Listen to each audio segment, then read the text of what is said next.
ay rated SPG. Striktong patnubay at gabay ng magulang ang kailangan. Maaaring may masiselang tema, lengguwahe, karahasan, sexual, horror o droga na hindi angkop sa mga... Nakaisaur pa rin nga ang sentro ni Metena kaya patuloy pa din ang paghahari nito sa buong Encantadia dahil sa lakas nga na taglay nito. Ngunit nagpapalakas nga lang itong si Metena para sa kanilang paghaharap ni Saur ay kayang-kaya na niya itong tapatan dahil nakakuha na nga ito ng armas na pangtapat kay Saur.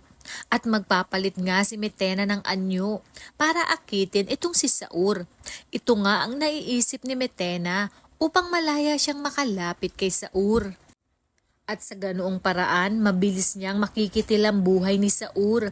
Kaya naman mababawi niya ang sentro kay Saur. At sa muling paghawak niya ng kanyang sentro ay muling magbabalik ang pagiging masama niya. Sa kabila nga ng paunti-unti sanang lumalambot ang kanyang puso nang makilala niya si Terra, hindi pa din siya titigil hanggat hindi siya nakakapagiganti sa lahat ng nang-api sa kanya.